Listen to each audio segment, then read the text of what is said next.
Hello नमस्कार विद्यार्थियों, आप सभी का स्वागत है चूरू क्लासेस के डिजिटल प्लेटफॉर्म पे। तो आप सभी को पता है चूरू क्लासेस पे आपको डेली यूपी पुलिस कांस्टेबल भर्ती परीक्षा के लिए जो इंपॉर्टेंट क्लास है वो प्रोवाइड करवाई जाती है। तो एक बार फिर से हम आपके लिए जो यूपी पुलिस भर्ती परीक्षा के लिए जो इंपॉर्टेंट क्लास है वो आपके बीच में लेकर आ चुके हैं।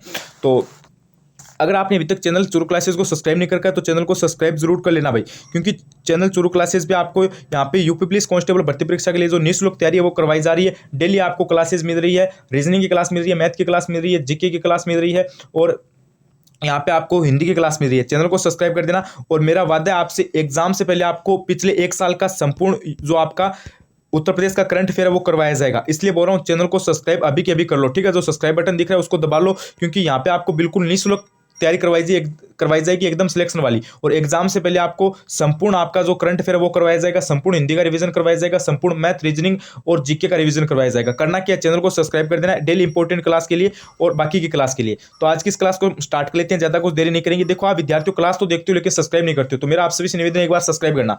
तो यहाँ पे देखो क्वेश्चन क्या करे, उत्तर प्रदेश में प्रथम दिव्यांग विश्वविद्यालय कहां पर स्थापित किया जाएगा। विद्यार्थियों एक आप सभी से निवेदन है, इस क्लास में सारे इंपॉर्टेंट क्वेश्चन है, इसलिए आपको अंत में क्लास को एंड तक देखना है, ठीक है। और अंत में आपको कमेंट करके बताना आपकी कितनी क्वेश्चन सही हुए, साथ में कॉपी और पेन लेकर बैठ जाना। तो यहाँ पे पहला क्वेश्चन क्या करें, उत्तर प्रदेश में प्रथम दिव्यांग विश्वविद्यालय कहां पर स्थापित किया जाएगा। प्रयागराज के अंदर, चित्रकूट के अंदर, महोबा के अंदर या फिर लखनऊ के अंदर। तो इसमें आपका हो जाएगा ऑप्शन नंबर कौन सा, बी, यानी चित्रकूट के अंदर किया जाएगा, ठीक है। उत्तर प्रदेश का प्रथम दिव्यांग विश्वविद्यालय कहां पर स्थापित किया जाएगा, चित्रकूट के अंदर किया जाएगा। अगला प्रश्न देखो, अगला प्रश्न क्या करें, आगरा की स्थापना कब हुई थी। आगरा की स्थापना हमें पूछिए कब हुई, 1507 में, 1502 में, 1504 में, 1506 में। आगरा की स्थापना आपको बतानी है कब हुई, ये थोड़ा सा इंपॉर्टेंट क्वेश्चन है, स्टार लगा लेना। तो इसमें आपका हो जाएगा ऑप्शन नंबर बी, 1502 के अंदर हुई। आगरा की स्थापना कब हुई, 1502 के अंदर। अगला प्रश्न देखो, अगला प्रश्न क्या है, लठमार दीवारी नृत्य उत्तर प्रदेश के किस क्षेत्र का लोक नृत्य है। ये आपका इंपॉर्टेंट क्वेश्चन है भाई, लठमार दीवारी नृत्य उत्तर प्रदेश के किस क्षेत्र का लोक नृत्य है। रुहेलखंड का है, बुंदेलखंड का है, अवध का है या फिर ब्रज का है। तो 53 में आपका कौन सा हो जाएगा, इसमें आपका बी हो जाएगा, बुंदेलखंड का है। अगला प्रश्न देखो, अगला प्रश्न क्या कह रहा है, स्वतंत्र भारत के प्रथम प्रधानमंत्री किस प्रदेश से थे। एक बार पुनः बता रहा हूं, ये सारी क्वेश्चन आपके एग्जाम के लिए इंपॉर्टेंट है। अगर आपने कुछ नहीं पढ़ा है तो भी आपके यहाँ पे ये क्लास इंपॉर्टेंट हो जाती है, और अगर आपने पहले से सिलेबस कर रखा है तो भी ये क्लास आपके लिए इंपॉर्टेंट है, क्योंकि इस क्लास में आपका रिवीजन हो जाएगा। तो स्वतंत्र भारत के प्रथम प्रधानमंत्री किस प्रदेश से थे, गुजरात से थे, महाराष्ट्र से थे, उत्तर प्रदेश से थे या फिर पंजाब से थे। तो इसमें आपका ऑप्शन नंबर सी राइट हो जाएगा, यानी स्वतंत्र भारत के प्रथम प्रधानमंत्री किस प्रदेश से थे, उत्तर प्रदेश से थे। अगला प्रश्न देखो, अगला प्रश्न आपका क्या कर रहा है, ठहरी डर खहरी नृत्य उत्तर प्रदेश के किस क्षेत्र का लोक नृत्य है। डर खहरी नृत्य उत्तर प्रदेश के किस क्षेत्र का लोक नृत्य है, ये बताना है। पूर्वांचल का है, अवध का है, ब्रज का है, रुहेलखंड का है। तो इसमें आपका हो जाएगा ऑप्शन नंबर ए, यानी पूर्वांचल का है, ठीक है। अगला प्रश्न देखो, अगला कि उत्तर प्रदेश चलचित्र निगम की स्थापना की गई थी। यह भी एक आपका इंपॉर्टेंट प्रश्न है कि उत्तर प्रदेश चलचित्र निगम की स्थापना कब की गई, 1980, 1985, 1975, 1995। तो 56 में आपका क्या हो जाएगा, और 56 में आपका हो जाएगा ऑप्शन नंबर सी, यानी 1975 के अंदर। अगला प्रश्न देखो, अगला प्रश्न क्या कह रहा है, वाटर स्पोर्ट्स फेस्टिवल कहां पर मनाया जाता है। वेरी वेरी इंपॉर्टेंट क्वेश्चन, आपका स्टार लगा लेना अभी के अभी। क्वेश्चन को एक बार वापस देखना, क्वेश्चन क्या कह रहा है, वाटर स्पोर्ट्स फेस्टिवल कहां पर मनाया जाता है। आगरा के अंदर, दिल्ली के अंदर, वाराणसी के अंदर, इलाहाबाद के अंदर। थोड़ा सा इंपॉर्टेंट क्वेश्चन है, स्टार लगा लेना, स्क्रीनशॉट भी लेना चाहो तो ले सकते हो। तो इसमें आपका कौन सा हो जाएगा, डी हो जाएगा, इलाहाबाद के अंदर, ठीक है। वाटर स्पोर्ट्स फेस्टिवल कहां पर मनाया जाता है, इलाहाबाद के अंदर। अगला प्रश्न देखो, अगला प्रश्न क्या कह रहा है आपका, अल्फ्रेड पार्क में चंद्रशेखर आजाद की मुठभेड़ किस पुलिस अधिकारी के साथ हुई थी। ओ डायर के साथ, नोट बावर के साथ, जॉर्ज विलियम के साथ, इनमें से कोई नहीं। तो इसमें आपका क्या हो जाएगा, जो चंद्रशेखर आजाद है उनकी जो मतभेद है वो किसके साथ हुई थी। तो इसमें आपका हो जाएगा ऑप्शन नंबर बी, नोट बावर के साथ। अगला प्रश्न देखो, अगला प्रश्न है कि उत्तर प्रदेश में कृत्रिम रबड़ का कारखाना कहां पर अवस्थित है। उत्तर प्रदेश में कृत्रिम रबड़ का कारखाना कहां पर अवस्थित है, कानपुर में है, गाजियाबाद में है, नोएडा में है, लखनऊ में है। तो ये कारखाना आपका कहां पर है, ये आपका कारखाना है गाजियाबाद के अंदर, ठीक है, ऑप्शन नंबर बी। अगला प्रश्न देखो, अगला प्रश्न है कि बुंदेलखंड 76 साल संग्रहालय कहां पर है। बुंदेलखंड 76 साल संग्रहालय कहां पर है, ये भी एक इंपॉर्टेंट प्रश्न है। ललितपुर के अंदर है, बांदा के अंदर है, झांसी के अंदर है या फिर महोबा के अंदर है। तो ये आपका है बांदा के अंदर, ध्यान रखना। ऑप्शन नंबर बी राइट हो जाएगा। कौन सा राइट हो जाएगा? बी राइट हो जाएगा। अगला प्रश्न देखो। अगला प्रश्न है कि उत्तर प्रदेश के उत्तरी भाग को कितने देशों की सीमाएं स्पर्श करती है? वेरी वेरी इंपॉर्टेंट प्रश्न है भाई। उत्तर प्रदेश के उत्तरी भाग को कितने देशों की सीमाएं स्पर्श करती है? नेपाल, नेपाल और पाकिस्तान, तिब्बत और चीन, तिब्बत और पाकिस्तान। चार ऑप्शन आपको दे रखे हैं, तो इसमें आपका हो जाएगा नेपाल। कितने की करती है? नेपाल की करती है। अगला प्रश्न देखो। अगला प्रश्न क्या करे? उत्तर प्रदेश का एकमात्र राष्ट्रीय उद्यान कौन सा है? ये बताओ भाई, उत्तर प्रदेश का एकमात्र राष्ट्रीय उद्यान कौन सा है? बखीरा है, नवाबगंज है, चंद्रप्रभा है, या फिर दुधवा है? तो इसमें आपका हो जाएगा ऑप्शन नंबर डी, दुधवा। अगला प्रश्न देखो। अगला प्रश्न है कि काशी का सर्वप्रथम उल्लेख प्राप्त होता है रामायण में, अर्थवेद में, या फिर आचार्य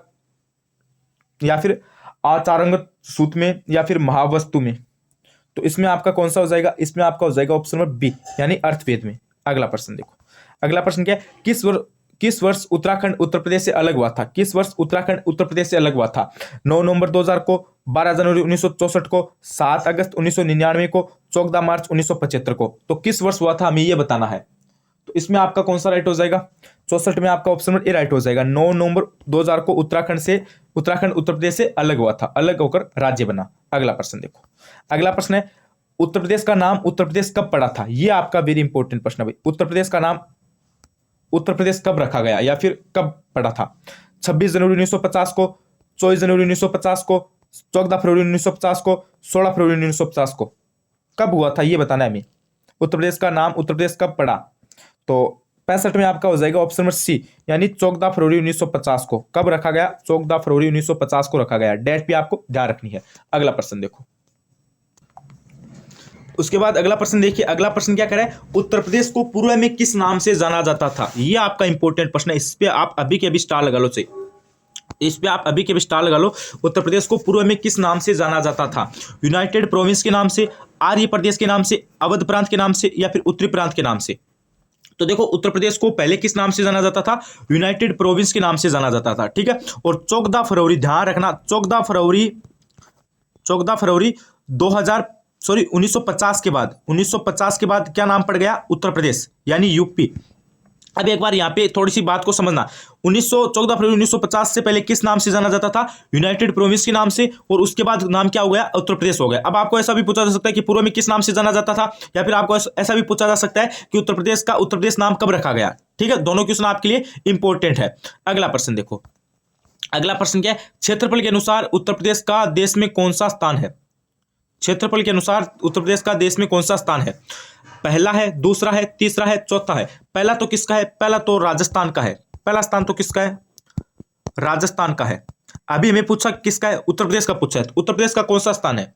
तो उत्तर प्रदेश का आपका स्थान हो जाएगा चौथा भाई। क्षेत्रफल की दृष्टि से तो उत्तर प्रदेश का देश में कौन सा स्थान है? चौथा स्थान है। और अगर आपको पूछ ले जनसंख्या की दृष्टि से उत्तर प्रदेश का देश में कौन सा स्थान है, तो इसमें आपका कौन सा हो जाएगा? पहला स्थान हो जाएगा। अगला प्रश्न देखो। अगला है कि उत्तर प्रदेश में गेहूं का सर्वाधिक उत्पादन किस क्षेत्र में होता है? उत्तर प्रदेश में गेहूं का सर्वाधिक उत्पादन किस क्षेत्र में होता है? गंगा यमुना दोहाब में होता है, गंगा घग्गर दोहाब में होता है, यमुना गंडक क्षेत्र में होता है, चंबल क्षेत्र में होता है?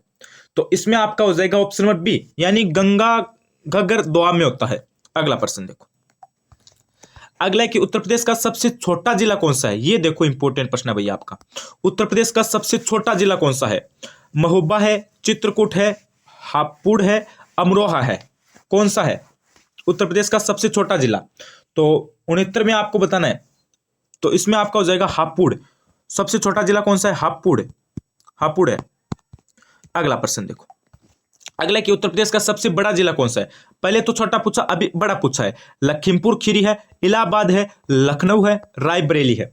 उत्तर प्रदेश का सबसे बड़ा जिला कौन सा है, अभी ये में पूछा है। तो सबसे छोटा तो हमने बता दिया हापुड़ है। कौन सा है? हापुड़। अभी सबसे बड़ा पूछ लिया है, तो बड़ा आपका कौन सा हो जाएगा? लखीमपुर सिटी हो जाएगा भाई, सॉरी लखीमपुर खीरी हो जाएगा। ठीक है। अगला प्रश्न देखो। अगला प्रश्न क्या है? भारतीय चरगाह एवं चारा अनुसंधान संस्था स्थित है? ये इंपॉर्टेंट प्रश्न है भैया आपका। ये आपका इंपॉर्टेंट प्रश्न है, सीधा सीधा एग्जाम में छप सकता है। स्टार लगाना चाहो तो अभी के अभी लगा लेना। भारतीय चरागाह एवं चारा अनुसंधान संस्था स्थित है बहराइच में, रांची में, झांसी में, या फिर पटना में?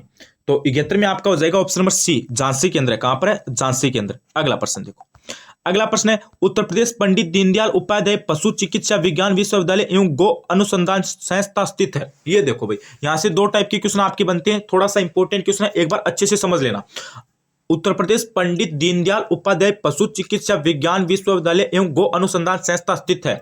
गोरखपुर केंद्र है, लखनऊ केंद्र है, मेरठ केंद्र है या फिर मथुरा केंद्र है? तो ये आपकी संस्था कहां पर है? ये आपकी है मथुरा केंद्र गुरुजी। ऑप्शन नंबर कौन सा राइट हो जाएगा? डी राइट हो जाएगा, मथुरा केंद्र है, ध्यान रखना। अगला प्रश्न देखो, अगला प्रश्न है उत्तर प्रदेश में सस्य जलवायु क्षेत्रों की संख्या है। शुष्क जलवायु क्षेत्र के जो संख्या है वो हमें बतानी है। 5 है, 7 है, 9 है, 11 है। तो 73 में आपका कौन सा हो जाएगा? 73 में आपका हो जाएगा सी, यानी 9 है। कितनी है? 9। अगला प्रश्न देखो, अगला प्रश्न है उत्तर प्रदेश के निम्न में से कौन से जिले की सीमा मध्य प्रदेश के साथ साझा नहीं करती? उत्तर प्रदेश के निम्न में से कौन से जिले की सीमा मध्य प्रदेश के साथ साझा नहीं करती है? अब आपको पता है उत्तर प्रदेश के कितने जिले मध्य प्रदेश की सीमा के साथ साझा, उत्तर प्रदेश के कितने जिले मध्य प्रदेश की सीमा को छूते हैं, या फिर उत्तर प्रदेश के कितने जिले मध्य प्रदेश की सीमा के साथ साझा करते हैं? या फिर आपको ऐसा पूछा जा सकता है कि यूपी के कितने जिले एमपी की सीमा के साथ सीमा बनाते हैं, फिर सीमा साझा करते हैं? तो 11 जिले हैं। अभी मैं क्या पूछा है? निम्नलिखित में से या फिर उत्तर प्रदेश के निम्न में से कौन सा जिला, उत्तर प्रदेश का निम्नलिखित में से कौन सा जिला मध्य प्रदेश के साथ सीमा साझा नहीं करता है? इलाहाबाद, मिर्जापुर, इटावा, अलीगढ़। तो 74 में आपका कौन सा हो जाएगा? ऑप्शन नंबर डी हो जाएगा, अलीगढ़।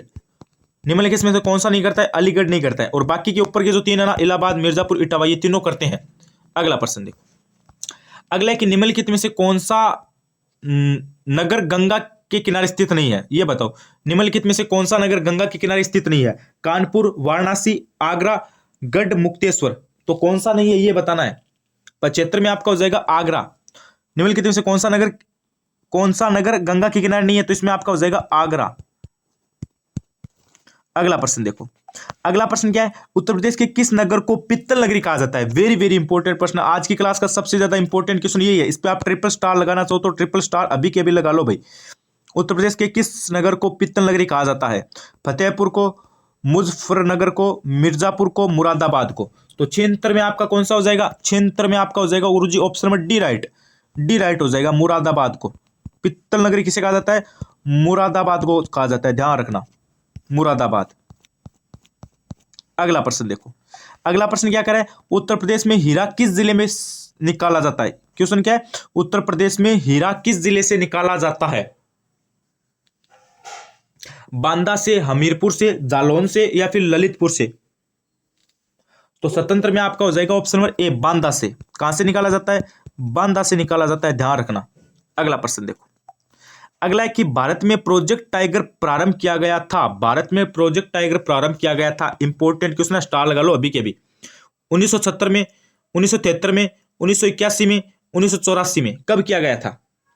78 में आपका हो जाएगा 1973 के अंदर किया गया था, ध्यान रखना, 1973 के अंदर किया गया था। ऑप्शन नंबर आपका यहां पे कौन सा राइट हो जाएगा? बी राइट हो जाएगा। अगला प्रश्न देखो, अगला प्रश्न क्या करे? डेलोमाइट के भंडार उत्तर प्रदेश के किस जिले में पाए जाते हैं? ये बताओ भाई, ये थोड़ा सा इंपॉर्टेंट प्रश्न आपका। डेलोमाइट के भंडार उत्तर प्रदेश के किस जिले में पाए जाते हैं? सोनभद्र में, चित्रकूट में, झांसी में, बलिया में। तो इसमें आपका कौन सा हो जाएगा? इसमें आपका ऑप्शन नंबर ए हो जाएगा, सोनभद्र में, सोनभद्र में। ठीक है, डेलोमाइट के भंडार उत्तर प्रदेश के किस जिले में पाए जाते हैं? सोनभद्र में। अगला प्रश्न देखो, अगला प्रश्न क्या है? उत्तर प्रदेश को कृषि द्वारा लगभग कितने % आय होती है? उत्तर प्रदेश को कृषि द्वारा लगभग कितने % आय होती है? क्वेश्चन इंपॉर्टेंट है, थोड़ा सा देख लेना भाई। 50% होती है, 68% होती है, यहाँ पे 80% होती है या फिर 60% होती है? उत्तर प्रदेश को कृषि द्वारा कितने % आय होती है? ऑप्शन नंबर बी राइट हो जाएगा, 68% होती है। कितने %? 68% होती है, 68% होती है, ध्यान रखना। तो ये तो आज के हमारे कुछ इंपॉर्टेंट क्वेश्चन थे। अभी आप मुझे कमेंट करके ईमानदारी से ये बताना आपके कितने क्वेश्चन सही हुए। ठीक है, अभी आप कमेंट करके ईमानदारी से बताना भाई आपके कितने क्वेश्चन सही हुए, और आपको क्लास कैसी लगी वो बात भी आपको कमेंट करके बतानी है। ठीक है, ईमानदारी से बताना क्लास कैसी लगी। आज की जो हमारी ये क्लास है ये आपको कैसी लगी, कितने क्वेश्चन राइट हुए, वो भी बात आपको कमेंट करके बतानी है। चैनल पर अभी भी आपने चैनल को सब्सक्राइब नहीं किया है, फिर आप चैनल पर पहली बार विजिट करो तो चैनल को एक बार सब्सक्राइब कर लो भाई। चैनल चुरू क्लासेस को सब्सक्राइब कर लो। यहाँ पे आपको यूपी पुलिस भर्ती कांस्टेबल परीक्षा की जो तैयारी है वो आपकी एकदम शानदार करवाई जाएगी, प्लस में एग्जाम से पहले आपको इंपॉर्टेंट क्वेश्चन मिल जाएंगे। तो चैनल को सब्सक्राइब कर देना। आज की इस क्लास को हम यहीं पे समाप्त करते हैं। बने रहिए चैनल के साथ। धन्यवाद, thank you. Like share subscribe Churu classes. धन्यवाद, थैंक यू।